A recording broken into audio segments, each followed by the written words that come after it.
Hola, buenas noches. Bienvenidos al cuarto. Good evening and welcome to our fourth day in this Ocupada y muy busy and really like World Week of Allergy.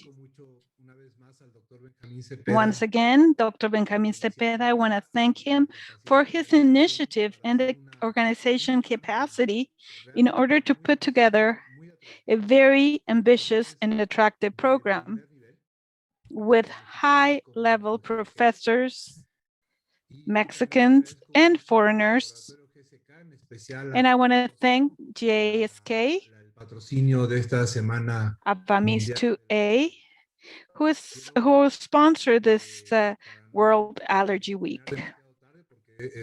Estos días han estado tremendamente We don't want to ocupados. end too late. We've had record attendance to our activities, our academic activities this week. I want to introduce our first participant. Si me pasas la siguiente, por favor. Es la Please, doctora if you can give us the next slide, Dr. Alejandrina Martinez Vázquez. Alejandrina is a dear friend and colleague, president of the National Institute of Pediatrics, where she studied the specialty of clinical allergology. She's a pediatrician, member of the Mexican Society of Pediatrics, Compedia, Seneca, to the European Society of Allergy, and she is secretary of the Metropolitan Chapter of Allergy in Mexico City. Alejandrina will talk to us about how to manage teenagers with anaphylaxis, who are a challenge for the pediatrician. And when they have a severe form of allergy, they're a huge challenge. So I'm now going to give the floor to Ale. Ale, thank you for accepting our invitation. Thank you, Francisco and Benjamin, for inviting me. I'm going to be sharing my screen now.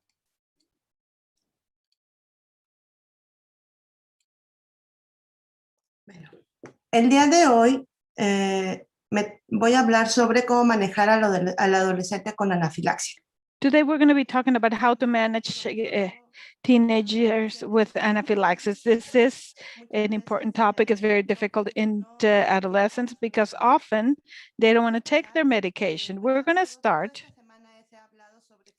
We have heard about what anaphylaxis is. It's a hypersensibility reaction that is immediate and it's generalized with the most severe form is bronchospasms, angioedema of the upper airway, hypotension, and collapse. Epidemiology, we know the prevalence is 0.05 to 2%, and we know, according to the WHO, that 1.6% of the general population has suffered anaphylaxis. In children from 0 to 5 years old, the incidence is very low. If we analyze by age group, the incidence of children from 0 to 4 years old is 3 times higher than the rest of the groups associated to food allergies. The recurrence of anaphylaxis of a patient for the same cases, it goes from 26.5 to 54%, and mortality is low. Prevalence in Europe was determined in 6.3% in Mexico and many other regions in Latin America. We have seen that it's 50 cases per every 100,000. In Europe, 1.5 to 7.9 cases in 100,000. The difference is because there's a lack of studies in anaphylaxis and also not having all the necessary tools. We can see in the international classification known as ICD, they're backed by the WHO. In their 10th revision, it has a lot of terms of coding that can include anaphylaxis, and it makes it difficult to take the information in. Women experience more episodes after a certain age. In this study, we can see that anaphylaxis is presented more in men under 12 and in women older, over 12 years old. The causes of anaphylaxis in adolescents mainly. The first cause is food. We know that it could be milk, egg, dried fruits. And the second cause is insect bites, bees mainly. And the third cause in adolescents is medications. And the most important ones for adolescents is NSAIDs and beta-lactams. This is a graph where we see that one of the most important foods in Europe and the United States, it's peanut, then tree nut, egg, milk, mainly. Among the risk factors for anaphylaxis, we know that we have food, medications, and insect venom. In adolescents, the first one is food, medications, and then insect venom. We know that there are other cofactors that can be a part of developing anaphylaxis. Associated factors, we know that age-related, what we're interested in today is in adolescents and young adults, because certain activities can increase it, particularly to drink alcohol or any other medication. And most of the times in these patients, they do not use or do not have their EpiPen that can save their lives. Among the clinical manifestations, we know that there's not a group of signs or symptoms. It's typical of a sudden and quick beginning, particularly in the progression of the symptoms. And we know that 2 or more organs can be affected, which is what is considered for the anaphylactic reaction. Symptoms present between 5 and 30 minutes after exposure, and usually the sooner these symptoms appear, the reaction is more severe. We know that the biphasic reactions can occur in 1 to 25%, particularly in the first attack, and also between 6 to 24 hours. The entire week, we have discussed the clinical manifestations. We can have prodromic symptoms, nasal rash, sneeze, general illness. Between 80 and 90% of the cases without erythema, urticaria, edema, respiratory, it's 40% of the patients, particularly bronchospasms, cardiovascular, 35% of the patients, syncope, hypotension, and they can be dizzy, edema in the lips and tongue.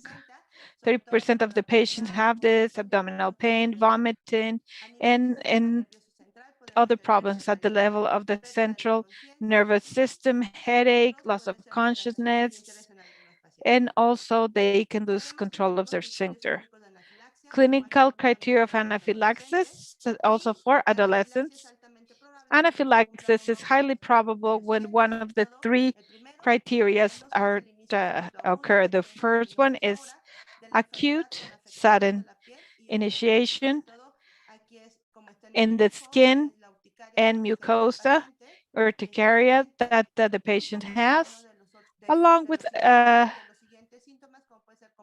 another one of the following symptoms that it could be shortness of breath, hypotension, 2 or more of the following symptoms that occur quickly. That could be minutes to hours after the exposure to the allergen. It could be that the skin of mucosa are affected, acute respiratory distress, hypotension in some patients, GI symptoms that are persistent, that are abdominal pain, colic, or vomiting.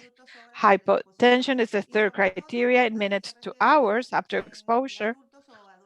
In adults or adolescents, systolic blood pressure under 90 or a drop more of 30% with respect to the baseline. We know that it is classified depending on the severeness, grade 1, skin, and the second one, systemic, nausea, cramps, vomiting, and then the severe one. What is the management diagnosis in patients and adolescents? But the same as older where they have anaphylaxis. Anamnesis is essential for diagnosis and is geared to whether there's allergies. We have to identify if they're triggering agents or factors. We need to make a temporary relationship with the suspected agent, risk factors, and a history of prior reactions. We can do a CBC, basic chemistry. They help in the diagnosis of anaphylaxis. We know that serum histamine has a short life, 5 to 10 minutes. We can see this here, and up to 60 minutes. Tryptase has a peak at 60 to 80 minutes and is kept for 5 hours. At least 3 serum samples are good. Normal concentration is 13.5 micrograms per liter, and elevation at least twice of the baseline is a type of anaphylaxis. Histamine tryptase are not universally available and usually not available in the emergency services. Diagnosis for a patient under control. We have to see if they're allergic, if an allergen is triggering this. We need to do this if we can do in vitro specific IgG, a skin test specific in vivo, and when they're simple, low cost, specific, and allergy specialist. Within the skin test, we can see food skin test for medications, skin test to insect bites. With venom, they're more sensitive than in vitro, and we can do a controlled challenge test with the allergen, which is the standard for allergy to food and medications that has to be done at the hospital with highly trained personnel to assess individual risk, particularly for the patient. And also, basophil activated tests. What is the differential diagnosis for anaphylaxis? Same in adolescents. We need to have a differential diagnosis with 5P vasovagal, hypoglycemia, epilepsy, with sudden death syndrome, in infant respiratory events, asthma crisis, vocal cord dysfunction, acute generalized urticaria, pigmented urticaria, postprandial syndrome, enterocolitis, that is protein-induced, hereditary angioedema acquired, which is a differential diagnosis, systemic cough that was discussed yesterday as well, Confucius syndrome in patients that are menopausal. We're talking here about adolescents, and in the Redmond syndrome because of vancomycin in some patients. Initial treatment, we need an initial treatment and long-term treatment, and how we can prevent this from happening again. The first line of treatment, we all know that is adrenaline, and there are other medications that are used in second line of treatment. Treatment we need to have in patients, particularly adolescents, need to have an emergency protocol in writing, particularly to acknowledge the treatment of anaphylaxis.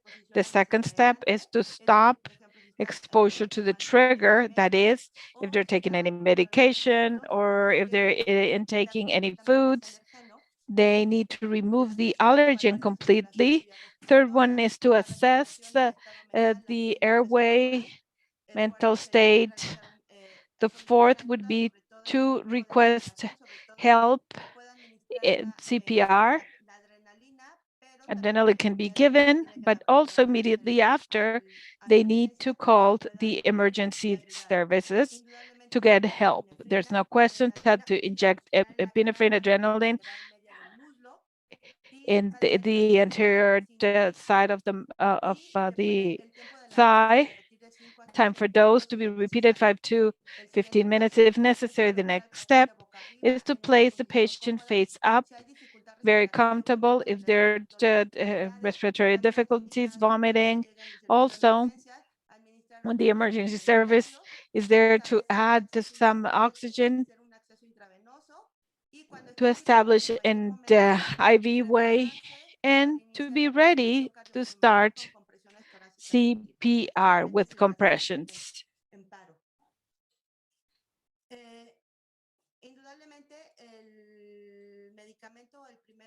The medication, the first one of choice, is intramuscular adrenaline. It's the first choice. An early administration improves survival and the use is associated with a high risk of fatal cases.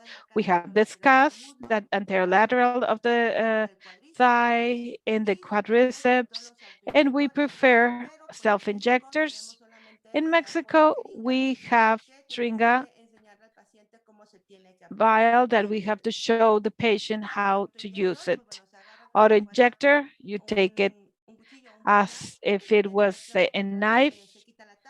You remove the lid, you inject in the external part of the quadriceps. You need to pressure, put pressure for 10 seconds, and then they have to put pressure on the region for 15 seconds so the medication, rub the area for about 15 seconds so the medication can be absorbed. And the dose, we know that particularly in adults and children over 12 is 0.5 ml directly from the vial that we have.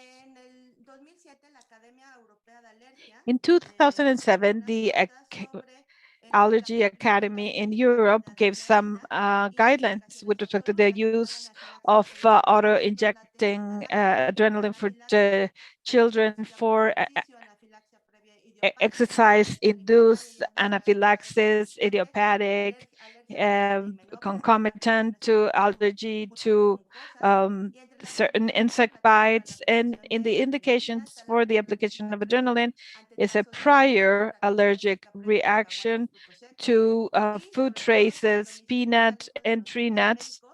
And if they live far from a doctor and the patient has had a prior food allergy or bee venom or any other animal. We have studies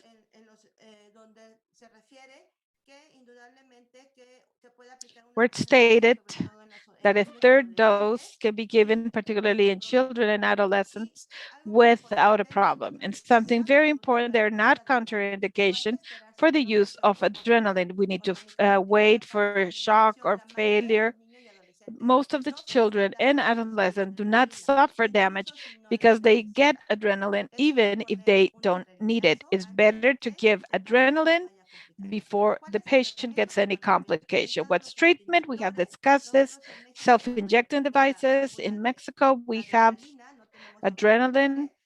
We don't have auto-injectors, and adrenaline can be given 5 to 15 minutes according to the severeness and tolerance of the patient, but you have to call the ambulance in order to help the patient.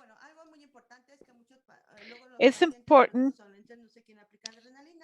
Sometimes the patients do not want to use the adrenaline. They think they can have adverse effects. Most of the patients can have headaches, palpitations, which is what they can present with. That it would be dismissed in a few minutes, but it's better to use it than not to use it at all. Something very important, in Europe, we have seen that even with multiple recommendations, the use of intramuscular adrenaline is because of the use of anaphylaxis in pediatrics. We are talking that adrenaline was used only in 33.7% of all the patients. And most of the patients before being intaked in the ER, they have only 11.4 and only 22.2% use adrenaline in the emergency services. There's another study from 2016, another one retrospective from July to July of 2015, and identified in 1,970 patients under 18 from different centers, particularly in Europe. Health professionals in adrenaline, they only used it in 28% antihistamine drugs, only 66% corticosteroids, 82%. So we're talking that antihistamines and corticosteroids, they're not the first choice medication. Most of the health professionals, adrenaline It's used only in 28%. Hay otro estudio también, este es There's el another estudio study publicado en el published 2021 this en la year revista de Alergy. También se in hizo Allergy, un estudio de julio del 2007 a marzo del also 2018 from July y también se vio 2017 que to March pacientes, también se hizo el estudio en menores de 18 años, 2018, un 53%, y aquí también se vio que 53%, la and anafilaxis also se anaphylaxis registró en 459 was niños y registered in adolescentes, sobre 459 todo children and adolescents. la que tuvo Particularly, más persistencia fue la de the maní, one that was de more alergia a maní fue la persistent que tenía la was mayoría de peanut, pacientes, y también what la, most of the la patients had, autoadministración de adrenalina and intravenosa estaba self-administration baja. of intramuscular Solamente los adrenaline pacientes was low. antes de llegar a urgencias Only the utilizaban patients adrenalina before getting to 15 the o ER were 17% de using los adrenaline, pacientes, 15 to y en 17% of the el servicio de patients. urgencias solamente se And aplicaba at entre the el emergency 39 service, y el only 64% adrenaline from 26 en to los pacientes. 34% of the Entonces estamos viendo patients que were realmente using it. la aplicación So de we adrenalina no see se that the considera application como of adrenaline is not medicamento de considered primera elección. as first line Aquí las or conclusiones first tuvimos choice que solamente el medication. registro The europeo de conclusion, you anafilacsia can see the confirma la European relación Registry of an causa de anaphylaxis reacciones alérgicas confirmed that graves peanut was one of the main causes of severe y sobre todo allergies and adolescentes. potentially Algunos rasgos característicos: presencia de deadly, comorbilidad de asma, aumento and de the la presence tasa of de hospitalización comorbidity of y asthma, el uso de increased adrenalina intramuscular problems in the esto use desde of 2021 intramuscular adrenaline in se puso 2021 como primera was línea. not the El use as tratamiento es first bajo line. y necesita Treatment mejoras. is low and needs to Indudablemente be necesita, improved. hay que retirar el We had adrenalina mentioned y that we poner need oxígeno al to paciente. recreate the Y el allergen. We tratamiento de need to segunda give the línea es el patient tratamiento oxygen, and the antihistamínico. second En line este of caso son los treatment antihistamínicos, are the los antihistamine, glucocorticoides y los glucocorticoids, medicamentos adrenérgicos. and beta-2-adrenergic.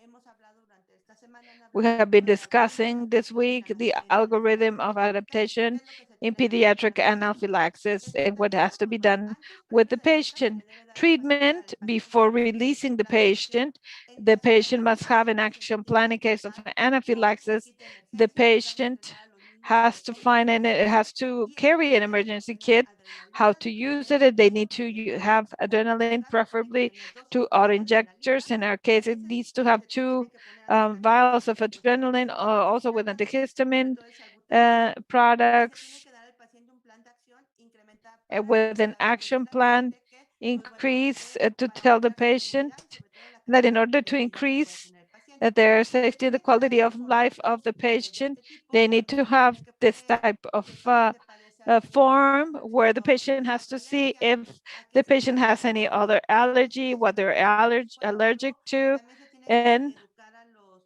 a los maestros o a la gente que they está en have el to servicio o en la educate escuela para teachers que puedan también ayudar al paciente y so they este can pueda help salvar the la vida. patients, and that can Algo save muy their importante de la life. adrenalina es el único Something very medicamento en esta important línea, el is único capaz de that disminuir las is the first line hospitalizaciones y la treatment, mortalidad, y and la also tasa for de recaída se mortality define como and aplicación timely de treatment is adrenalina antes defined as the de llegar a application la of urgencia. adrenaline Eso es lo que se le tiene que before enseñar al paciente going to the adolescente. emergency room. That's what you Y have to teach an hablando adolescent. sobre mortalidad anafiláctica, el And with 23% respect de to los pacientes mortality and reciben la primera anaphylaxis, dosis 23% de of the patient adrenalina got their después de first dose of promoverla. adrenaline Tenemos que after tener cuidado heart sobre todo con los pacientes failure, y sobre todo en los adolescentes.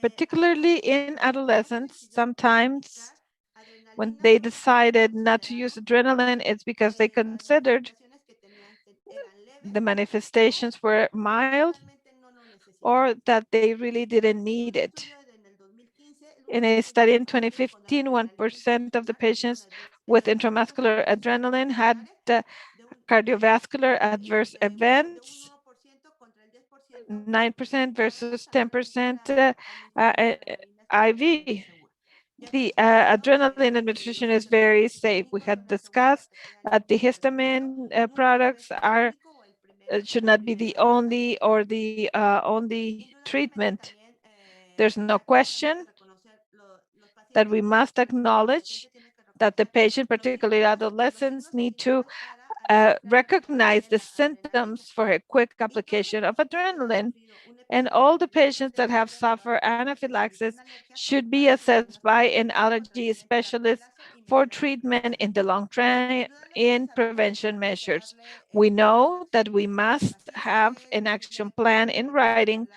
to the adrenalina patient to tell them how y they need to use todo adrenaline. paciente adolescente que And haya presentado una Every patient that has presented with anaphylaxis has to be sent to a hospital, and they need to be under observation for at least 44 hours with the biphasic reactions. Long term is the complete treatment of anaphylaxis. It has to be geared to mortality of the daily life of the patient.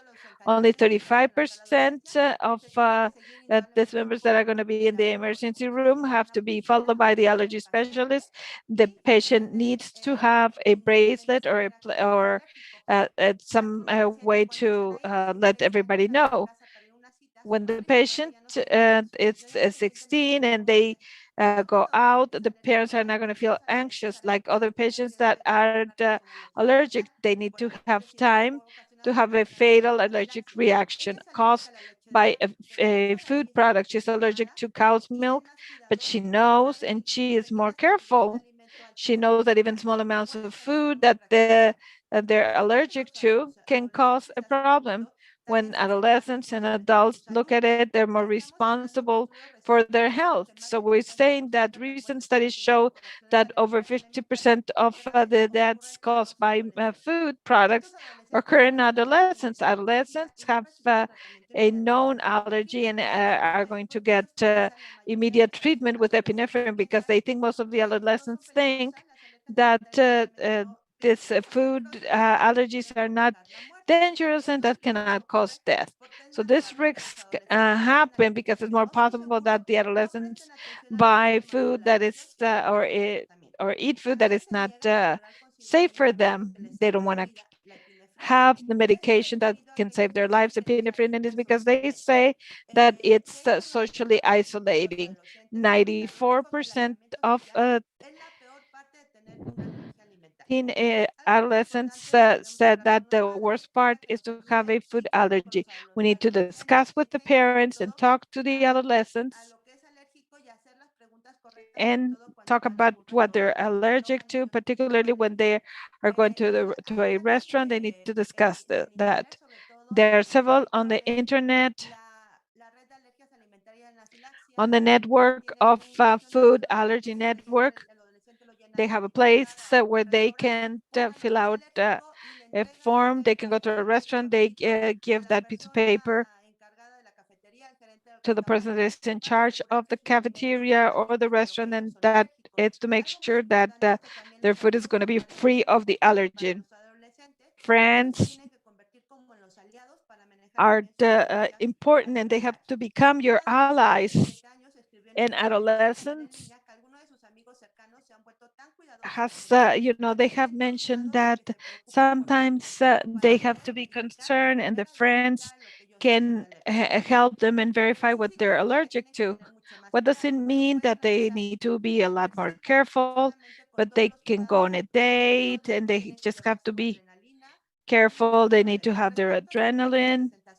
And with respect to the place of presentation, most of the reactions are producing at home, out in the open, and then at school. Something that we don't have here, when an allergy is present, sometimes we have to inject adrenaline, and some patients can die just because of this. Something very important is that we constantly have to look at the use of the adrenaline. We have to teach them, see the inspection of the fluid. They need to see if they have an auto injector and constantly see how to use it. In Mexico, we don't have it, but in England, they have it.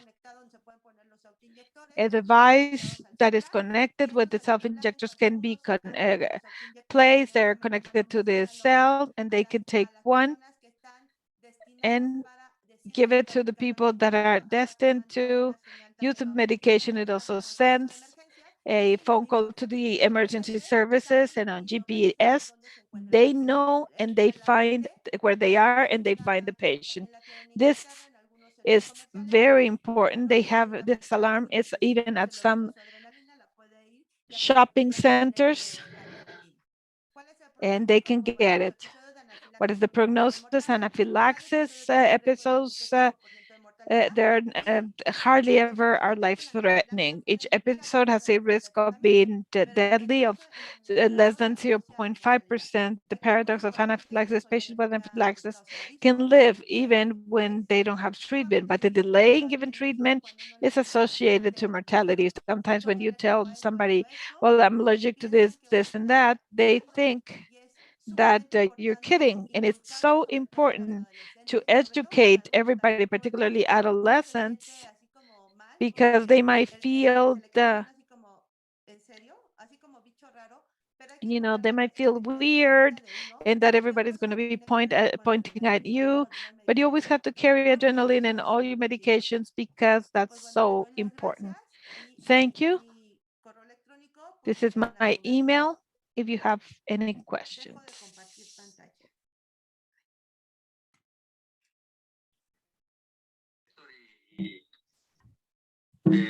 Muchas gracias, Alejandrina. Muy bonita plática. Y thank you, Alejandrina. Nice presentation.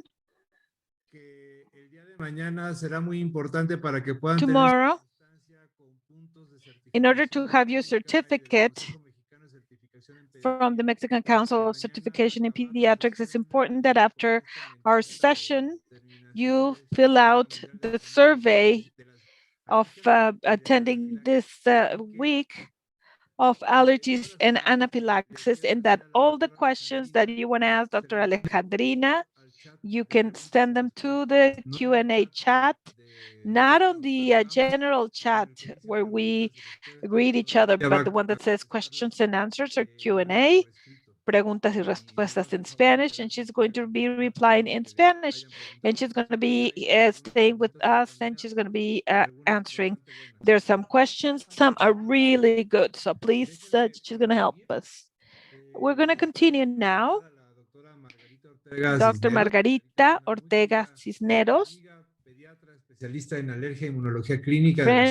pediatrician and specialist in allergies, and she's from Guadalajara.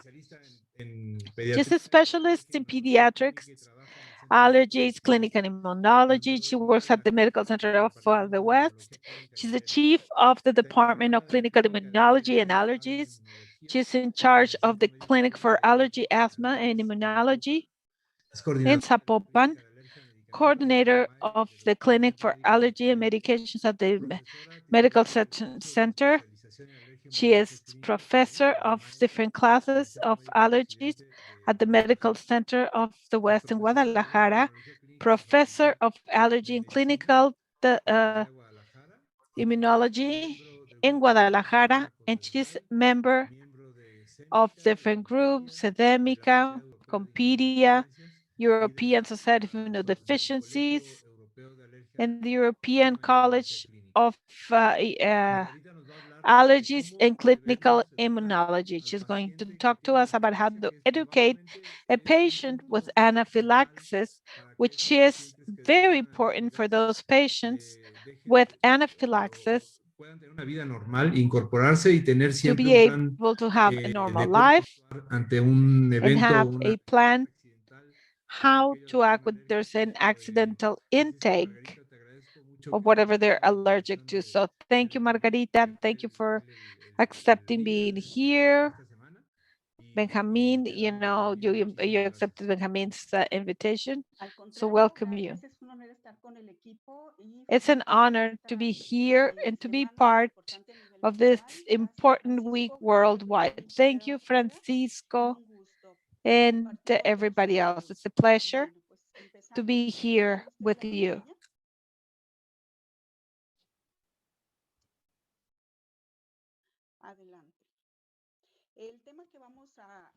Today, we're going to be talking about education to the patient with anaphylaxis. Our objective is going to be to know about the strategies for patient education, as we can see in this problem, as referred to 2 days ago by Dr. Ortega Martel with respect to anaphylaxis. This is a catastrophic event, the most severe allergic reactions mediated by IgE,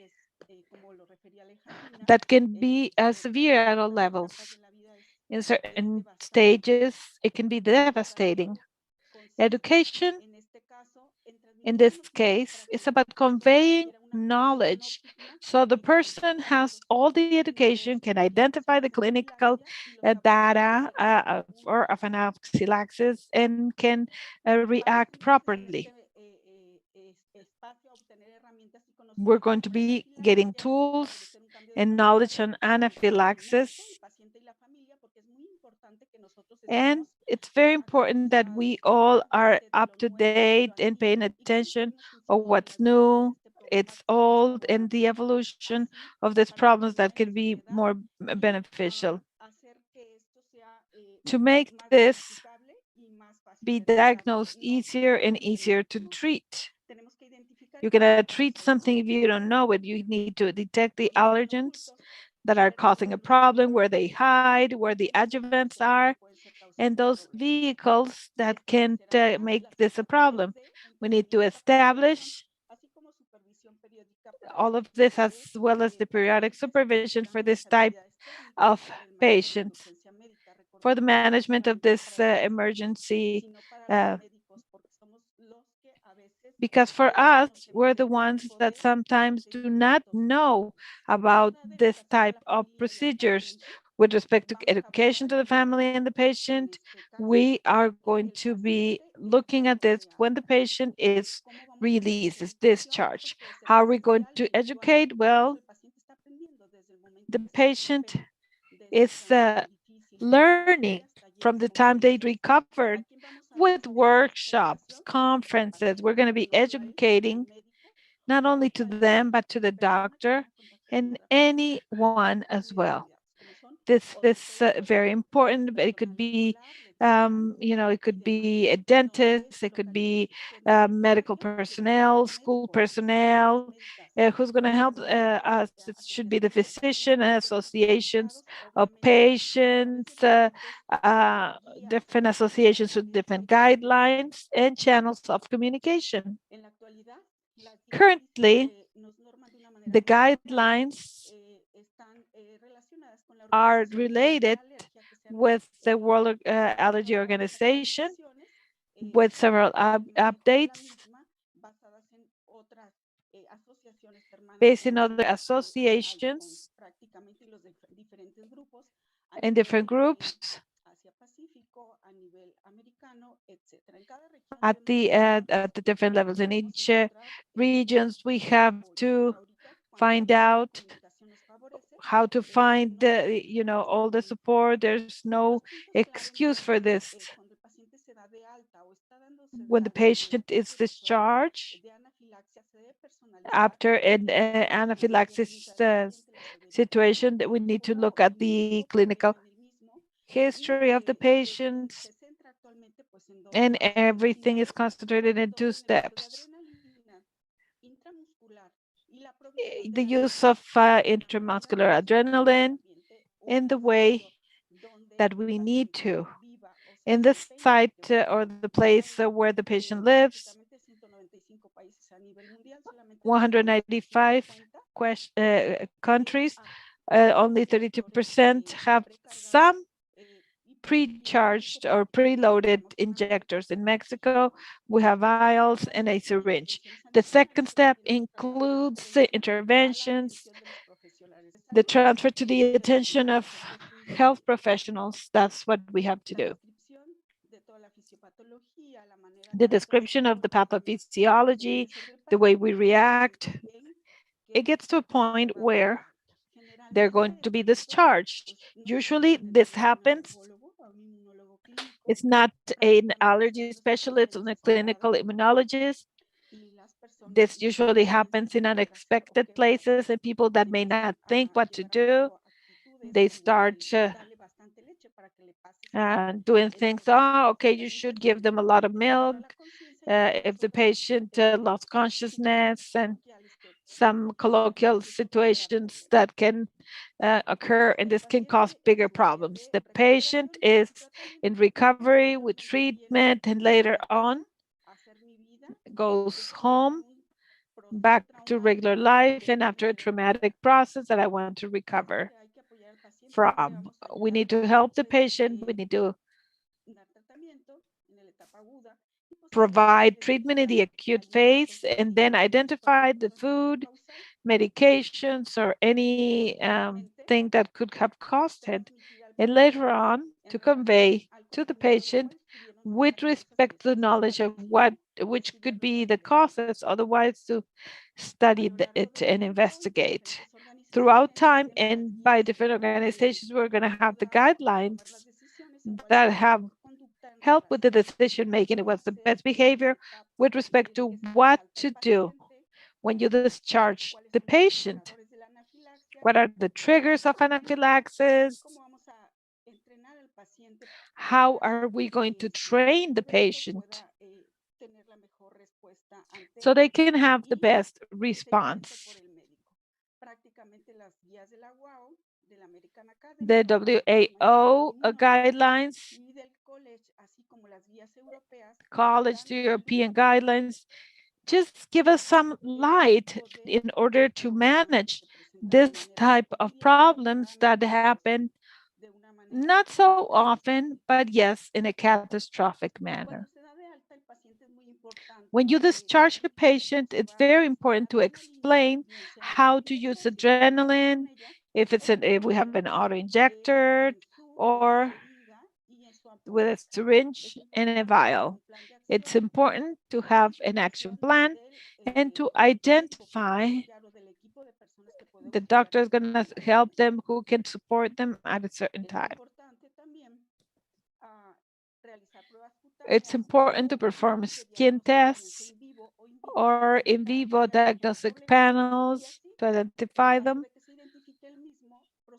And in case they identify the same, we need to desensitize, depending which one it was, the antigen under suspicion, or to identify if it's not IgE mediated, whether the mechanism could be causing the problem with the necessary measures depending on each case. This is with respect to the causal allergens that we've heard about, to take the different medications, milk, egg, to see if it's common, if it's in the family, or if it's a common allergen like peanut. It's important to know that we have something to present before the patient with a diagnosis and tell them about the different antigens. And once we have diagnosed the probable cause,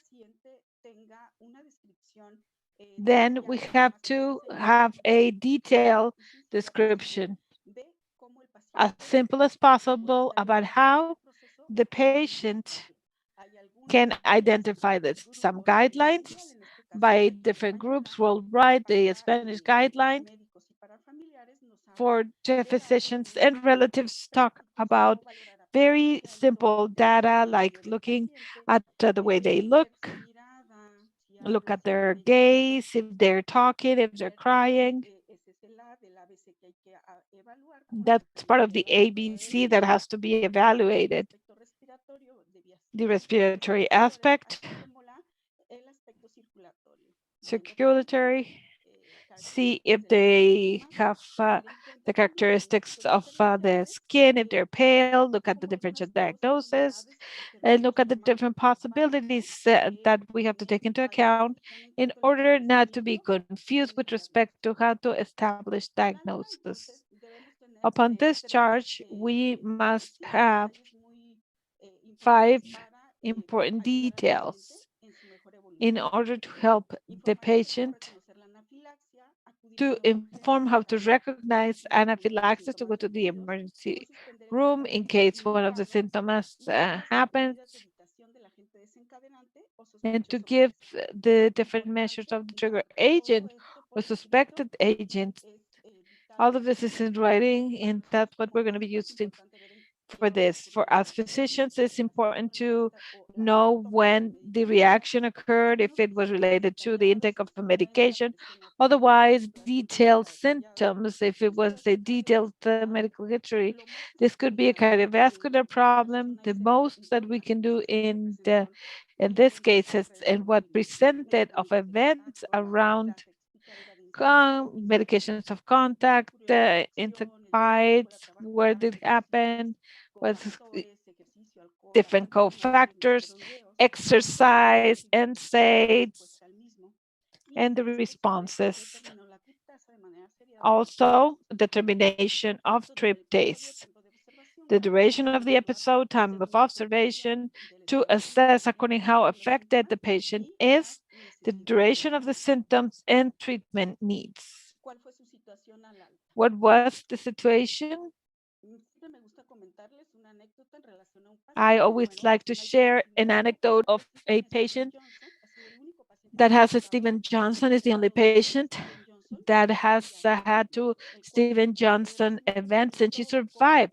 This patient got treatment with diphenyl and tolinate and got to the hospital with the situation. We gave IV gamma globulin, and the patient told us that had a seizure. When I woke up, I told the ER doctor, don't give me such and such medication. And I saw that in the therapy, they gave me that medication. The strategic plans are very important in order not to give a suspected medication, a personalized program with simple non-medical language, with personal identification and some important clarifications with respect to data on the allergy specialists, who to I go to, what are the most problematic allergens, and any other thing. A copy of the plan for the relatives and an emergency kit in order for the parents or caregivers know what to do. I'm not going to go into the adrenaline part because immediately we're going to be mentioning about this. And in any case, if they need diagnosis or treatment for desensitization, to go to an allergy immunologist. That should be one of the priorities on this charge. An allergy specialist, it's hard to get the appointment, to avoid allergens, to recognize immediately the anaphylactic symptoms, because it could be severe events, management plan in the community because of the risk. Different groups worldwide have the action plans for this type of emergencies that maybe you're more familiar with, where they present with the referred data, and this gives us more certainty, more objectivity, and confidence about how to do everything. And anaphylaxis to be treated more effectively. The Spanish group presents a letter in the attachment in the latest update, easy to fill out for a child, for an adult. It establishes all the measures required for a better identification. Very important, Dr. Alejandrina already mentioned how we're going to be using the auto injector, and maybe it was a way, not very objective to describe it, but I had to participate in a very interested manner in a class where a master class where we had a workshop with mannequin, with different types of self-injectors or auto-injectors, with the description of all the instructions. And I felt that I was in a different world because we only have a syringe and adrenaline. I come from another hospital where all patients in the consultation, they only needed the management. It's important to release the patient from the hospital with adrenaline. For you, it's important for you to see the description about how to use it, and other types of letters. This is or the card letter, whether it's the Mexican card or chart with a group of food allergies. And you can use this with your patients. Key considerations: always to have a cell phone, applications that are already available. It's important patient education to personalize this. It's very important to have a letter from the patient and in filed a document that says what medications triggered the problem. Psychological support recommended by the WHO. We should do it with all our patients, not minimize what they have. Key considerations: availability of the adrenaline, auto-injectors, with these considerations that we have mentioned, as a medication that, because of the mechanism of action, helps us to solve patients' problem, even to save their life. Absolute indications: previous cardiovascular or respiratory reaction to a food, insect sting or latex, exercise-induced anaphylaxis, idiopathic anaphylaxis, or those that persist. And we have to take into consideration, and we need to give them in an objective manner. Doses vary with children over 12, 0.5 milligrams, 6 to 12.3 mg, and in children under 6 is 0.15. We need to take into account that we need to know how to give it in such a way that it is important that as doctors, we know what are the causes, because a misapplication, it can bring a problem. In this slide, I want to show you some important sites and links so you can go deeper in the knowledge of different devices. Even with this, in this slide, I insist, not all patients, even if they need it, get it. We have in the different groups, 4%, 24% do get it, 3%, 19, 27, and 35, even when they needed it. And besides that, some patients, we need to make considerations about when they got the doses. In this case, we have patients with mast cells, patients that are overweight, or maybe a patient that needs a second dose. It's very important to take this into account. Treatment of anaphylaxis has a lot of voice in the different groups. Give us some idea of what to do and what are the problems in the different cities that have more resources, and those problems that present in those that don't have. One of them is availability, not only the resources, and medical personnel that is trained properly. In general, prevention measures that are important. The medical committee that should report to the group of allergic reactions at the hospital to provide and specific information with respect to the referred to guidelines, with all the different considerations and all the causes, medication in case there were them, and the clinical history, to see a list of possibilities and a list of alternatives for the patient. And the patient should be sent to the allergy specialist to manage this properly. We have support at different levels, each one wherever they are located, national and internationally. We have guidelines. We have a way to help the patients. Particularly, we have some graphs abierta, en este caso por la CONAMED, en donde se elaboró la misma para consultorios. At CONAMED, they put together one for private and public doctor's office in a clear manner, and they can really guide us about how to react, how to act. We have it for dentist offices and also for restaurants and other places. So this is available, so you can look at it. It's really interesting. This was a very objective review. We have our different groups, Compedia, links that also have a lot of information and guidelines.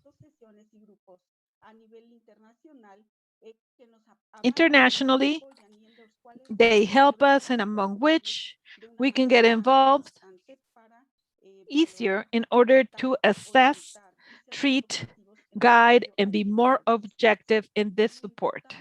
It's very important, therefore, to be prepared.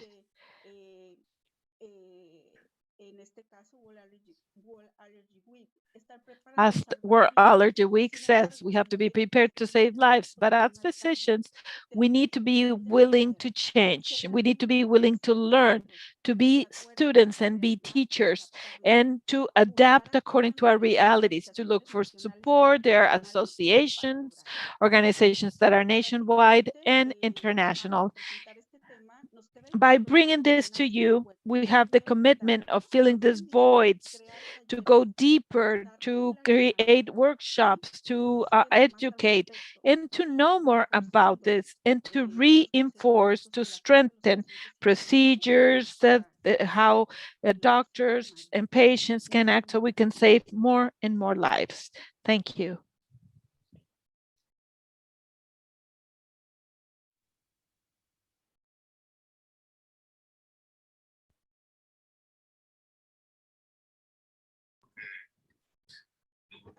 Muchísimas gracias, Margarita. Buenas noches.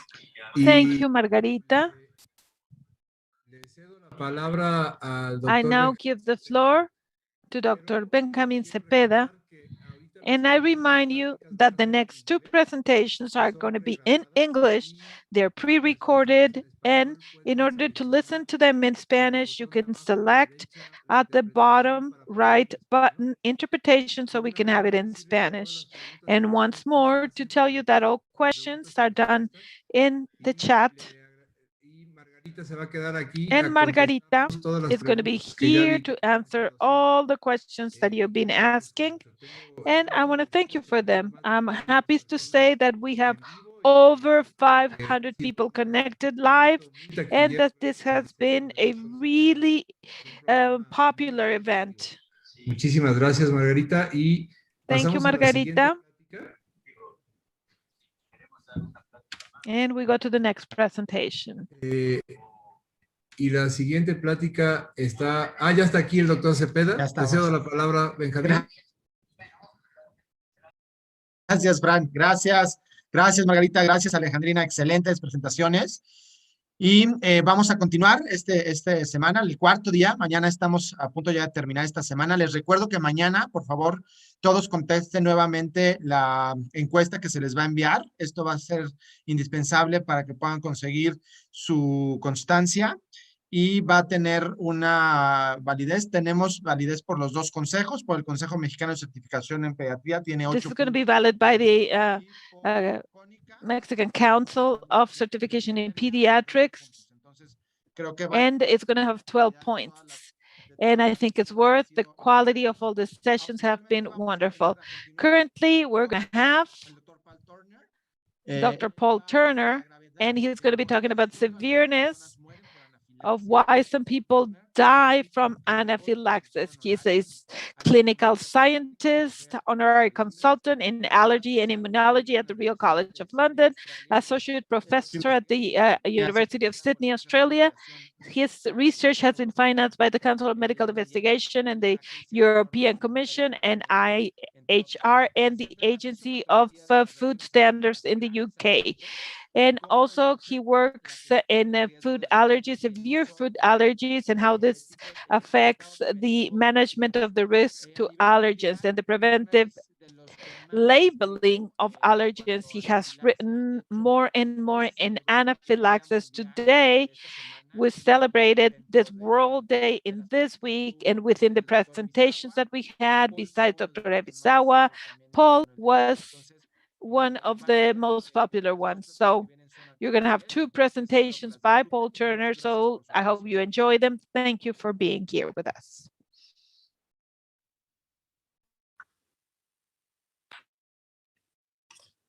Okay, thank you for that introduction. So over the next 25 minutes or so, I'm going to be talking through some of the evidence to try and explain why some people perhaps are more at risk of severe outcomes in anaphylaxis compared to others.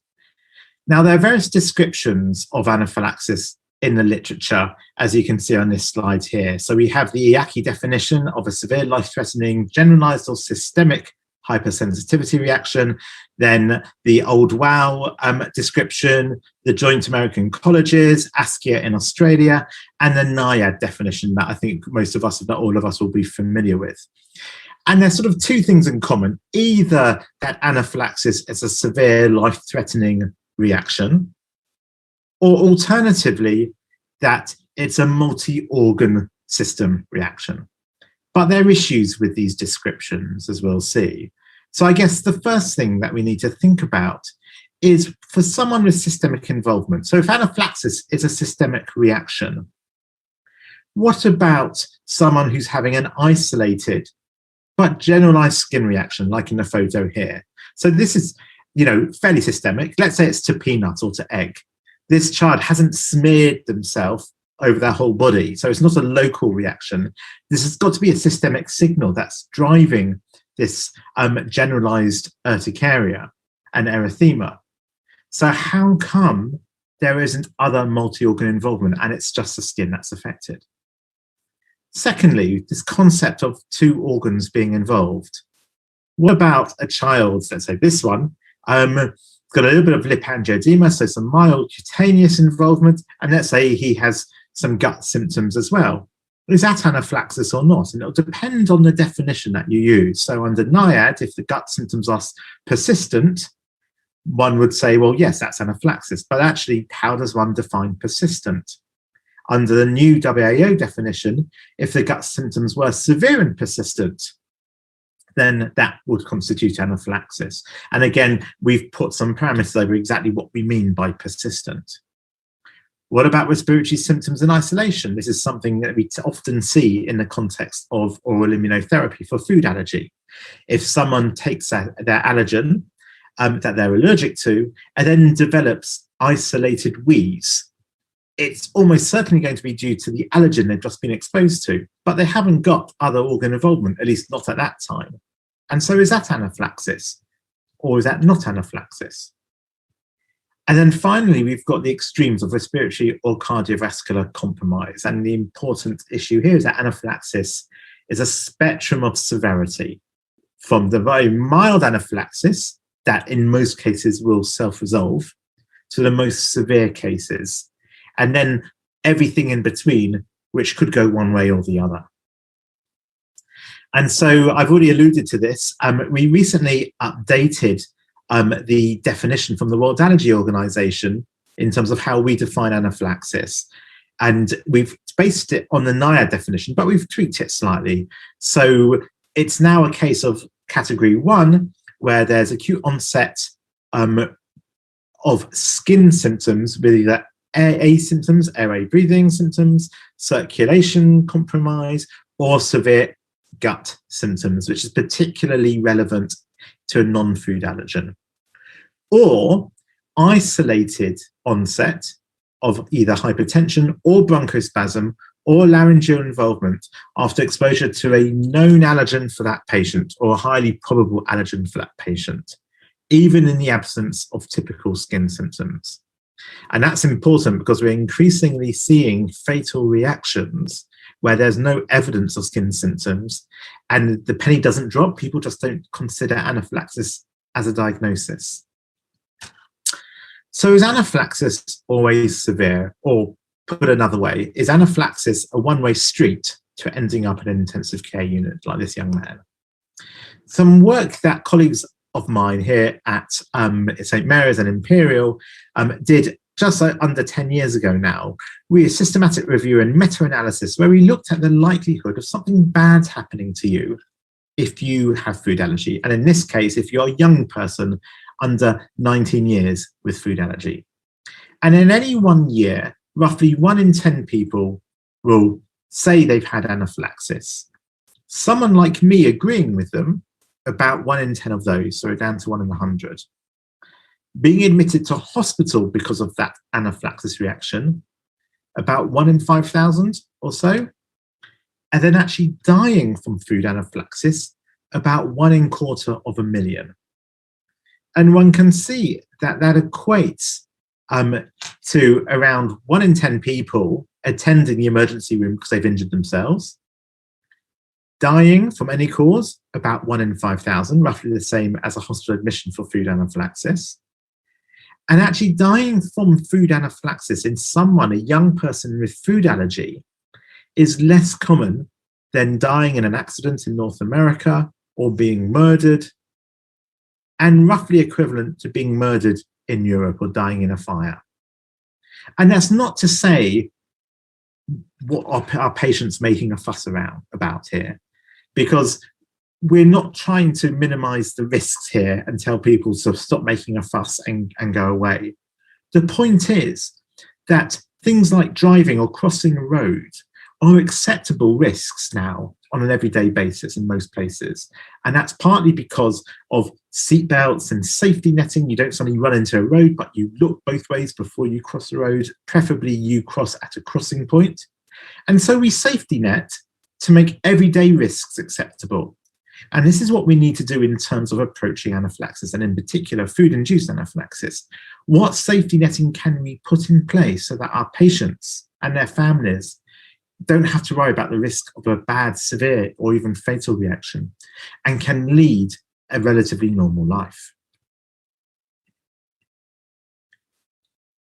That data is backed up by data from the Anaphylaxis Registry, which is mostly European countries, but interestingly does include Brazil as well.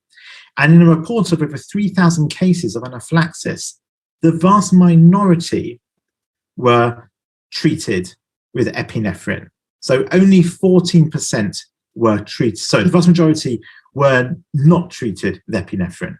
So 14% of food reactions, or about a quarter of insect anaphylaxis, were treated with epinephrine, and yet only 7 out of those 3,333 died. So clearly, a lot of people can get better from anaphylaxis without any intervention at all. That is not to say that that's a safe way to go, because we should not be playing Russian roulette with people's lives. But it is an acknowledgement that just like if you cut yourself, the body tries to fix itself and clot, the same thing happens during anaphylaxis. And perhaps severe outcomes are when those compensatory mechanisms fail. Now, can we predict severity? Or rather, what are the factors associated with severe fatal reactions? Clearly, if someone's had anaphylaxis previously, they can have anaphylaxis again. But when we look at series of fatal anaphylaxis, more than 50% of cases occur in people with only previous mild reactions.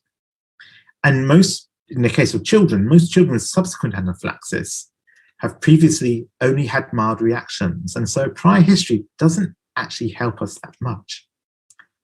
Can we predict the severity of food-induced reactions, or rather life-threatening anaphylaxis? So there's certain lists that you can see in the literature that sort of purport to indicate, yes, we can. And they include things like nuts, a delay or lack of administration of any adrenaline epinephrine, positioning that is upright during anaphylaxis, asthma, being away from the home environment, teenagers and young adults due to risk-taking behaviors, systemic mastocytosis, and so on. Well, let's look at these factors in a little bit more detail. Perhaps a better way to think about risk factors is this setup here, where we've divided it into those that are linked to the allergen, whether which allergen it is and how the allergen is presented, what sort of food, or is it injected like an insect sting, or eaten, consumed, or medication, in which case there are various routes of exposure. And then also the host IgE sensitization in the context of IgE anaphylaxis. So are people perhaps with higher IgE levels or bigger skin tests more likely to have more severe reactions? Maybe. What about host behaviors? So people who aren't very good at avoiding the thing they're allergic to, or don't carry their epinephrine auto-injector devices, or don't treat themselves properly, or on certain medications that potentially could increase their risk. or cofactors such as intercurrent infections or poorly controlled asthma perhaps, or cardiovascular disease? How do these things impact on severity? And as I mentioned, I alluded to before, the ability of someone to compensate for their allergic reaction. I quite like this schema, which is based on sort of the Swiss cheese model of aviation safety. And it's the idea that you need a couple of holes to all line up in order to end up with a severe outcome. And if the holes don't all line up, then actually that severe outcome is far less likely. And those factors can range from how the allergen is presented in a food or the route of exposure, the host IgE response, risk-taking behaviors, and if that person has got alcohol or caffeine on board. Do they have a high burden of other allergic disease, such as poorly controlled asthma or mastocytosis? Are there any medications that can modulate the severity of reaction, which could include monoclonals, which might reduce the risk of a severe reaction? Any other host factors, such as age or cardiovascular disease, how their body can compensate? And importantly, a delay in treatment or inadequate treatment. And that might be a better way to think about why some people have more severe reactions and potentially die. So thinking about food, what was quite interesting in the UK Fatal Anaphylaxis Registry is that peanut and tree nuts are not the only allergen of concern, that around 1/4 of children who die in the UK from anaphylaxis are allergic to milk and are accidentally exposed to milk. And you might find this quite surprising because there's a lot of colloquial, a lot of general assumptions made that milk allergy is more mild, it only affects babies, people outgrow it, but actually it's one of our major killers in the UK in children. And interestingly, around 3 to 5% of adults, despite the fact milk allergy in adulthood is vanishingly rare. And so the perceived risk, everyone knows about peanut allergy, but actually, at least in the UK, in the context of people under age 16, it's cow's milk. What about the relationship between the dose and severity? Or rather, if we can limit the exposure level, which we can do with food and with medication, does that limit the resulting symptoms? I think the first thing to flag in the context of food anaphylaxis is that severe reactions have been reported to milligram levels. And so clearly it is possible to have severe reactions to very small amounts of allergen exposure when we're talking about food allergy. More interestingly, this analysis from the Netherlands, which looked at 734 double-blind placebo-controlled challenges, all of which were positive, found that there's a very poor relationship between dose and severity. In fact, there's a very poor relationship between severity and anything. So age, skin test, so IgE sensitization, the dose, the time to reaction, prior reaction history, only predicted 23 and a bit %, so less than 1/4 of the variance in severity seen. And only 4.4% of that was due to dose. So 75+% of the whole severity conundrum could not be predicted. And likewise, we often make an assumption that perhaps people with a history of severe reaction are more likely to react to low levels of exposure. But this analysis, now 10 years old, by Steve Taylor and the team, based on French data, found that actually the eliciting dose, the amount of allergen needed to trigger an allergic reaction in peanut allergic individuals was no different between those who had a previous history of anaphylaxis and those who did not. And so perhaps different people respond in different ways. Perhaps dose is important in some, but not others. That would make sense. When we do food challenges or drug challenges, we don't just throw a massive dose of the allergen at our patients. We give them a little bit, we wait, we give them a little bit more, we wait, we give them a little bit more, then we wait. The idea being we're trying not to kill them. And perhaps we see that dose relationship in some people, like you can see here in graph A, where a small amount will cause just subjective symptoms, a bit more, some objective symptoms, and then even more, possibly anaphylaxis. But in some people, all those sort of 3 different grades of symptoms happen all at the same time. Or in some people, like shown in graph C, they will have subjective symptoms first, but a little bit more, they'll have anaphylaxis as their first objective symptom. And when you take these 3 mixes into one group, it obscures the relationship between dose and severity. I think importantly, we have to bear in mind that at least in the UK, and as far as I know, elsewhere too, there are no credible reports on anyone dying from exposure to pre-packed foods with may contain labels on. And that perhaps is not surprising because actually people react to real amounts, not traces. And I fail to understand why, at least in the English-speaking world, we talk about traces, may contain traces of allergen, may contain traces of peanuts. The amounts you can see here, the EDO5s, these are the amounts of allergen needed to trigger an objective allergic reaction in 5% of people with that allergy, or the EDO1 in 1% of people with that allergy. And you can see that maybe without the exception of the EDO1 for egg, you can see that with the naked eye. Those amounts are not traces. A trace is an amount which cannot be measured, cannot be seen, cannot be easily visualized. And we can clearly visualize the amounts on your screen now. So these are not traces. What about host IgE levels? Well, sensitization doesn't really help us. We know that the degree of sensitization helps predict likelihood of reacting, but doesn't seem to correspond to severity of reactions. And severe and life-threatening reactions occur to all levels of sensitization.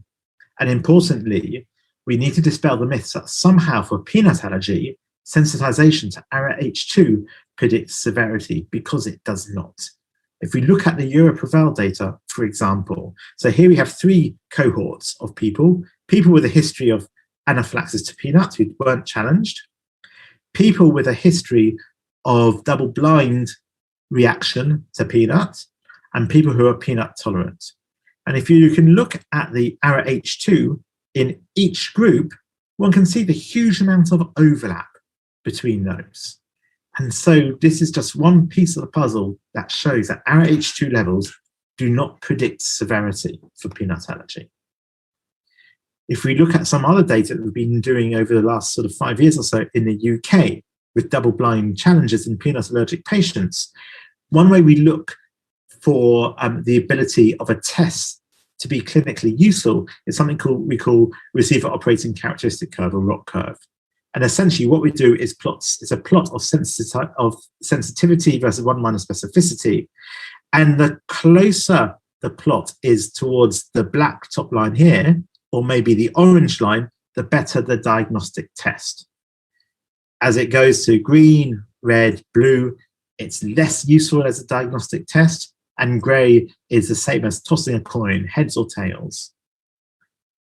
And in our large London cohort of adults and children, one can see that we're looking at skin test to peanut, IgE to peanut, components to peanut, even the basal activation test to peanut, does not predict the occurrence of anaphylaxis at double-blind challenge. What about these other issues? Risk-taking, gender, host factors. So one of the interesting things from the UK anaphylaxis data, the fatal anaphylaxis data, is the age distribution that we see for different allergens, with young people tending to have the peak in terms of fatal food anaphylaxis around sort of the teenage years, but persisting to sort of age 30, while fatal drug reactions tend to peak in the older years. And what's particularly striking to me is that if we express that data as a case fatality rate, so the rate of deaths compared to admissions, this is what the red dots in this graph are showing. And you can see that that risk is actually, yes, it's highest in younger teenagers, but it persists actually through to people in their 30s or even younger, early 40s. And while you might turn around and say, yes, teenagers are taking risk, that is why they are more likely to have fatal outcomes, hopefully by the time you get to your late 20s, early 30s, and certainly 40s, your risk-taking behaviors are less pronounced, less common, and yet the risk of fatal food anaphylaxis persists. And so maybe the age distribution of fatal anaphylaxis suggests a specific vulnerability to severe outcomes in younger adults. What about asthma? We often assume that asthma is a risk factor, but if you consider we have 1 million peanut allergic children, the data indicates that roughly half of them would have asthma as well as a peanut allergy. It's about 50% in pediatrics. About a quarter of those without asthma probably have underlying airways hyperreactivity. There's some data for that. Now, here's the box of people who might have severe anaphylaxis. And there we've got 4 stars. They're the 4 patients who will die in any year based on the data I showed you before. Now, in the center there, you might just be able to see it, is a black dot. That's the patient you are seeing in front of you in your clinic. How do you know where that black dot is? How do you know if that black dot is a patient that A, will have anaphylaxis, and B, will have a severe anaphylaxis near fatal or even fatal? Because asthma is so common, there's a very low predictive value to its use in predicting whether someone is at risk of a severe anaphylaxis reaction or not. Just doesn't work. And finally, what about rescue medication? So one of the interesting things, again, from the UK fatal registry, is that in around 100 fatal reactions, in 1/3 of cases, epinephrine was correctly administered and in a timely manner, and yet the outcome was death. So does epinephrine always work? Well, we know it can work. So here's a lovely picture of someone having, in this case, a sting challenge. And this is from Simon Brown's group in Australia. That's marked with S. And you can see that within a minute or so, there's a profound drop in blood pressure. Heart rate goes up at the same time. Give some adrenaline, give some IV fluids, and symptoms resolve. So adrenaline can work. And in this case, the adrenaline was given by a low-dose infusion, which we certainly don't recommend as first-line intervention. But if someone's having a reaction such as this, then 1 or 2 shots of epinephrine are not going to do the trick. Here again is another sting challenge. And you can see this person being stung at time point 0, profound drop in blood pressure. And each black square here is an anaesthetist administering an IV bolus, intravenous bolus of epinephrine. And yet there is minimal response to the blood pressure until a norepinephrine, noradrenaline infusion is commenced at 40 minutes. And if someone's having such a severe reaction such as this, there is no way that just 1 or 2 shots of adrenaline and epinephrine are going to do the trick. Maybe that's because some people are better able to compensate and don't get to the stage where they're having such severe reactions compared to others. And one of the interesting things we've been doing in the last couple of years is monitoring people when they have positive reactions with us at food challenges. And we found that irrespective of the severity of reaction, whether it's anaphylaxis or not anaphylaxis, and in this case, we talk about anaphylaxis with respiratory or occasionally, very rarely, cardiovascular involvement, there we've found less venous return. There's less blood coming back to the heart, even in non-anaphylaxis reactions. There's a decrease in stroke volume. There's less blood coming back to the heart, so the heart can't pump as much blood out per beat. And as a result of that, the heart pumps faster. There's an increase in heart rate. And these people didn't collapse on us, despite the fact their stroke volume would drop by around 10 to 15%. And so this suggests that in them, at least, there are compensatory mechanisms kicking in, such as the increase in heart rate, to maintain adequate circulation so that they don't collapse. And we further supplemented that by giving IV fluids, which we've interestingly observed seems to hasten resolution in those patients who get abdominal symptoms. That may explain these observations here that we've seen both now in the UK and Australia, where people appear having anaphylaxis, severe anaphylaxis, can appear to be compensating for it And then just a change in posture from lying to upright or to walk to an ambulance or something like that can suddenly trigger decompensation and collapse. And so for that reason, we now recommend patients are not moved during acute management anaphylaxis unless necessary. And if so, just like most people, if you cut yourself, you don't need to rush to hospital, you'll clot on your own. Perhaps some people with anaphylaxis, or at risk of anaphylaxis, are similar to people with haemophilia, that if there's a significant cut, they lack the clotting mechanisms and can bleed out. Maybe it's the same for some people, that there's a failure to compensate for the reaction, and therefore they're the ones who are more at risk of severe reactions. And if we can drill down a little bit more in those compensatory mechanisms, perhaps then we can identify those more at risk of severe reactions and maybe even institute treatments to reduce their risk. Thank you.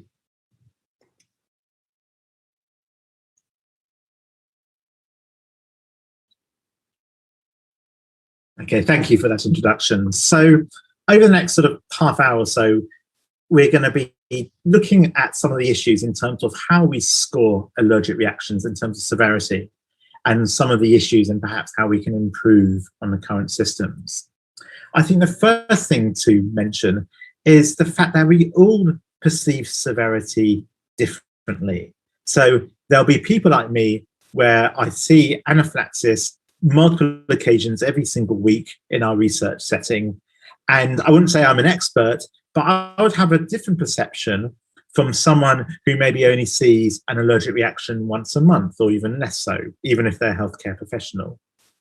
Then the public will have a different perception, often swayed by their own experience. Do they know anyone with food allergy? Have they seen any headlines in newspapers, on the media or social media of people who've had bad reactions?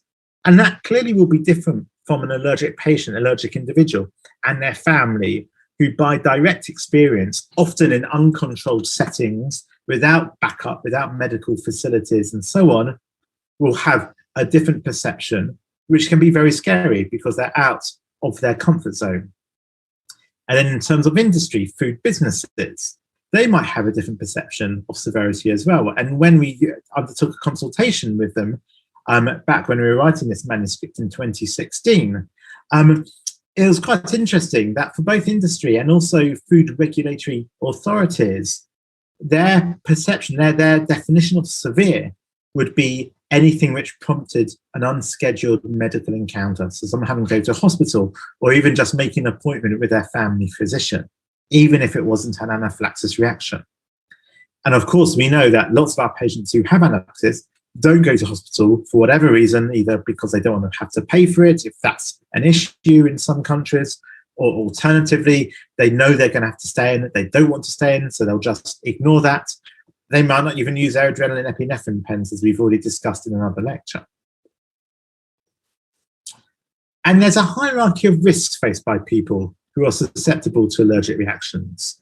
And I guess this is where things become a bit challenging. There'll be some people where they can have a certain amount of exposure and actually nothing happens because the amount they're exposed to is below the dose that is needed to trigger a reaction. And that certainly applies for food, probably applies for medication as well, although no one's really done a well-controlled graded medication challenge in much the same way that we do for food. With sting venom, anaphylaxis, of course, you get a dose. You don't get half a bee sting or something like that. But then there might be mild symptoms, which can progress to mild to moderate symptoms. And then some people will have severe life-threatening reactions. And at the very point, the very apex, very, very few, but still too many people might die from their reaction. So we need to think about, what are we trying to score here, really? Where do we draw the line? How do we say what's severe, what's not severe? Are we scoring individual symptoms? So is it an overall reaction? Or is it, well, you've got bad skin, but actually really mild gut, and actually no respiratory involvement, but you are a little bit tachycardic? You know, is it individual organ symptoms we're scoring or the overall picture? Are we trying to do it to try and inform the pattern of symptoms that we see? So in people who have primary food allergy, they have peanut allergy, they've had it since childhood, it's not associated with pollen food allergy syndrome versus people who, let's say, are allergic maybe to soya or to hazelnut, that is associated with birch pollen cross-reactivity. And what makes a reaction severe? Is it the speed the symptoms come on at? Is it the symptoms themselves? Is it how quickly those symptoms resolve on their own? Or is it how quickly those symptoms resolve with treatment or despite treatment, perhaps? Or is it more likely all four? And why are we trying to score severity? Are we trying to, is this for research purposes, where we're trying to look for different types of clinical patterns in reactivity in response to different triggers? Do people with multiple food allergies, do they respond the same way to the same trigger? Or are we trying to compare different individuals allergic to the same trigger? Or the same individual with the presence of extrinsic factors or modulatory treatments such as immunotherapy? Are we trying to use it to see if there's a correlation with other markers of severity, biomarkers, and so on, to try and work out what happens when people have anaphylaxis? Are we trying to do it to predict who's more at risk of severe reactions in the future? And therefore, that will trigger and change in how we manage those patients. And therefore, are we trying to predict risk? And what symptoms? So we can think about symptoms that don't really bother anyone. And that could be someone having subjective symptoms or objective allergic symptoms, or certainly anaphylaxis. I've seen it myself quite a few times in the challenge context. Someone is a little bit wheezy, but they're not fussed by it. It doesn't bother them at all. It's only because I listen, I can hear an expiratory wheeze, and there's a decrease in peak flow in the context of eating allergen. I go, okay, there's a respiratory reaction. This is anaphylaxis. Anaphylaxis is usually bothersome, can be life-threatening, but often isn't. Subjective symptoms are never life-threatening, but will vary in terms of how much they bother the patient, as will objective symptoms. So it's not clean. There's a lot of grey zone, a lot of overlap between these groups. And if we look at some of the different scoring symptoms out there, there's a lot of noise, a lot of variation.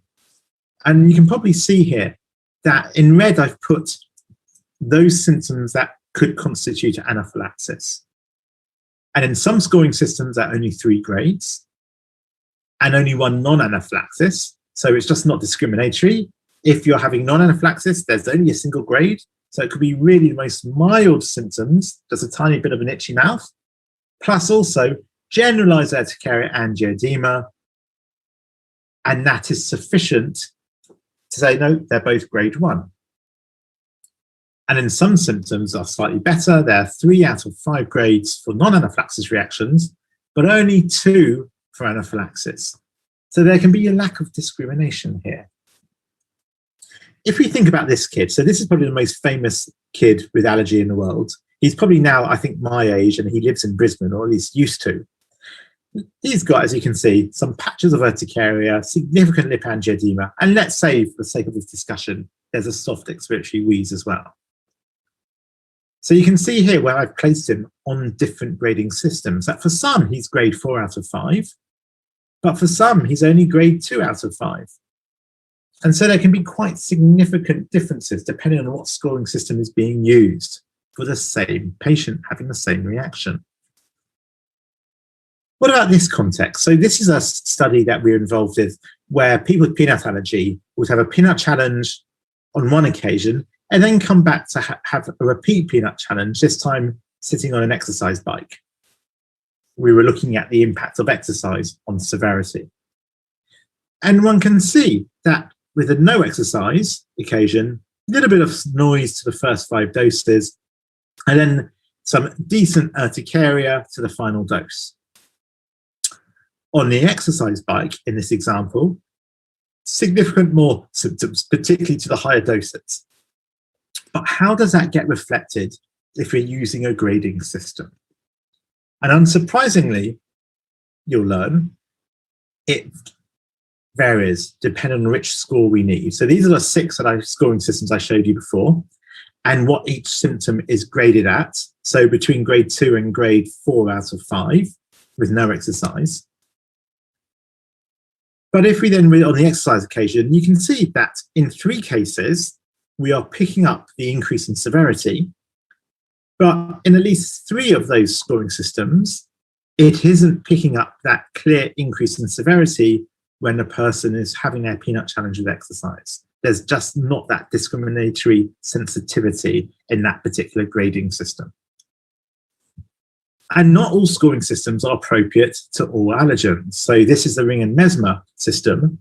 One can see here that if one looks at grade 3, yes, it's decent skin symptoms, laryngeal edema, bronchospasm, cyanosis, that's pretty good going. But vomiting appears here. So vomiting is quite common if someone is having a food-induced reaction. And so if they vomit and one uses Ring and Mesmer to describe food reactions, automatically they're grade 3, but that's probably a falsely high, an overestimation of the true severity. I would argue that for a food-induced reaction, there's no way that vomiting is of the same severity as bronchospasm or cyanosis. And so in summary, there's a lack of distinction between anaphylaxis and non-anaphylaxis with many of the current scoring systems. Insufficient categories. So when does persistent throat clearing become throat tightness? Or is persistent throat clearing the same as painful swallow or an inability to swallow and possibly even drooling? And how does one decide which symptoms in one organ system is equivalent to another? So is generalized urticaria equivalent to expiratory wheezing? Or actually is expiratory wheeze greater than generalized urticaria? How do you equate the severity in those different organ symptoms? And I guess there are different ways to try and drive a new severity score. Most of the existing grading systems we have were created in small expert groups, often just 1 or 2 or 3 authors. There have been some more recent developments published very recently, for instance, a score by out of Dribbin et al., achieved through a Delphi consensus, published in the Journal of Allergy Clinical Immunology. And then there might be some approaches where we're trying to use data, take out the subjective decision by experts, and use data better to inform what constitutes a certain severity level. What we tried to do was to remove something called user scale bias. Let me explain what that is. So in the first instance, let's say I give you a food allergy scenario and you decide, okay, we're going to say that's 7 out of 10. Fine. Then I give you a second scenario.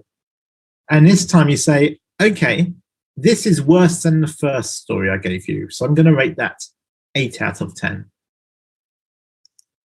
Then I give you a third scenario. And you decide that one is even more severe than the previous 2. But you can only rate it as 9 out of 10 or 10 out of 10, which arguably maybe you'd say is death. So because you've already sort of pinned yourself in a corner previously with the 2 other scenarios, there's very limited scope for where you grade that third scenario. And therefore, that scoring is subsequently biased by your previous responses. So that's what user scale bias is. And it's a difficult thing to get rid of when it comes to assigning some sort of score, a preference score, whether that's severity or even features on a mobile phone or on a computer to try and sort of, in terms of marketing. And so because of that, market research has developed something known as best worst case scaling or MaxDiff. And so rather than asking you to say, rank these in a certain order, it says instead, tell me which is the best thing on the screen, tell me which is the worst thing on the screen. So for example, let's say you were buying a new mobile phone. What's the most important feature to make you choose it? And what's the least important feature to make you choose that particular model? And you can take that approach and apply it to perception of severity. And so we did exactly that in the IFAM project funded by the European Commission. And what happened is that we came up with a range of scenarios and we asked people to rate the most severe and the least severe in these sort of pockets of 4 scenarios shown at any one time. And using the algorithms that underpin best worst scaling, we could build what we call a preference score, which roughly equates to severity. And so we had in total 32 scenarios. There may be some people watching this lecture who actually took part in this exercise around 2-3 years ago. And altogether, we had 334 responses globally. Now, that probably doesn't sound very much, but it took about 30-40 minutes to complete. And unfortunately, because of the cost involved, we could only do it in English. Now, roughly 1/3 of respondents predominantly saw pediatric patients, and around almost 2/3 had been in clinical practice for over 10 years. That's a relatively experienced group who took part in this exercise. And what you can see on this screen here in the top graph are the black dots. So these are how people rated our case scenarios, which we numbered from 0 to 32. And we had an algorithm that sort of said what we thought perhaps the scenarios, about ordered scenarios in terms of the severity. And so 0, 1, 2 were the least severe, and 32 on this algorithm was the most severe. And one can see that there's a reasonable correlation, although there are some sort of outliers, which we'll touch on shortly. And then if we then looked at, well, maybe did responses differ in one region to another region, one can see that there are 1 or 2 scenarios, and these are shown by, highlighted by the grey bars, where respondents from North America replied differently to respondents from Europe. And that might reflect local differences in the definition. So for instance, vignette number 19 was a scenario that also included gastrointestinal symptoms, which, because of the interpretation of NIAID, is given more prominence in terms of severity in North America than in those countries that interpret the NIAID slightly more strictly. And now what we've done here is then assign the cases in order of the best worst score. So these are no longer how the order of severity that we thought, but how our 334 respondents thought. And then in the red is the scoring according to the different grading systems that are around at the moment. And I think the first thing that you can clearly see, certainly for the left column and the middle column, is that because of the non-discriminating nature, where you've only got grade 1, grade 2, grade 3, or 4 grades, or even 5 grades, there's a lot of sort of jaggedness. And so while the overall pattern might, yes, follow that blue line, actually there is still insufficient discrimination to make a nice fit. Some of the scores that we looked at are more continuous. It's not just 3 or 4 grades or 5 grades, but actually a more continuous score. And you can see that there's slightly better overlay with the blue dots, with this sort of stiff, the preference outcome. And it's interesting that one can see using this visualization that some of the scores seem to overestimate severity for more mild reactions, but get it right for more severe reactions. Other scores, such as this one here, tend to underestimate severity at more severe reactions, such as WHO score or the Muller rating. And if we look at the correlation coefficient, so this is Spearman's R ranking, one can see that there's not bad ranking, that in most cases, the order of ranking follows. But this is the problem with Spearman's R. It just tells you about the ranking of cases. It doesn't tell you about these big gaps in between the blue line and actually the ranking with the red line using the different scoring system. And so what we did there was to then look at what we call area under curve.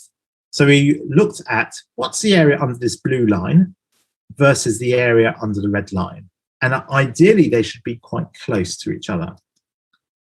And it gives us a sense of whether a score is overestimating or underestimating severity at a particular end of the severity spectrum, at more mild reactions, at severe reactions, that is definite anaphylaxis, or this grouping in the middle where it might be anaphylaxis, it might not be anaphylaxis, depends a little bit on which severity rating one is using. And in general, most of the scores didn't do too bad at the more severe end of the spectrum. But at the mild end of the spectrum, there tended to be a significant overestimation of severity, that they just don't discriminate enough for the non-anaphylaxis reactions, which is sort of what we might expect if there are only 1 or 2 grades for all non-anaphylaxis reactions. Everything gets lumped in the same pot, and therefore you simply can't discriminate between 2 non-anaphylaxis reactions of differing severity. These ones here are the more continuous measures, so not the buckets of grade 3 or grade 4, but a more continuous score. And again, we're sort of seeing a similar sort of pattern, although interestingly, some of these scores tend to underestimate more severe reactions. So it's the opposite problem. And so in summary, I think what we can learn from this exercise is that severity is a very complex, multi-dimensional construct. It's influenced by lots of factors, not just what goes in at the top end in terms of how much allergen a patient is exposed to, the route of exposure, but all these other co-factors as well, all sort of integrate to result in potentially a more severe reaction, although it's not easily predictable. When we look at how severity is assigned in the literature, it's not consistent. There are some severity scores for venom, others for drug reactions, others for food. Sometimes people mix them up and we can come up with a problem with the Ring and Mesmer grading system, where vomiting is given undue prominence and therefore automatically overestimates severity of, for instance, food-induced reactions. But what we've tried to do is look at a way of removing user scale bias so that we can try and get a less subjective and more objective consensus view of actually what are the drivers of severity, what makes clinicians twig, actually that's a more severe reaction, and therefore I'm more concerned about your potential risk in the future. And there's a lot more work to do there, but I think you having data-informed or data-driven score is probably the way forward. Thank you.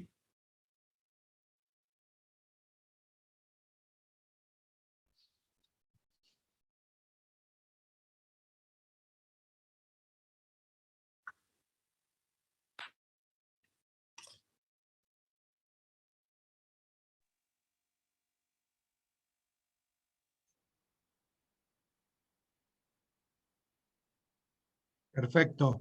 Muchas gracias. Les dejamos Thank you, everyone. el correo We para leave you mandar here with the email where you can send questions to our foreign professors, preguntas sma@compedia.mx. Today, we're done. Tomorrow is going to be our last day, so we can finish with this great World Allergy Week for 2021. I thank you for your attention and have a great night. Thank you, everyone. See you tomorrow.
Bye.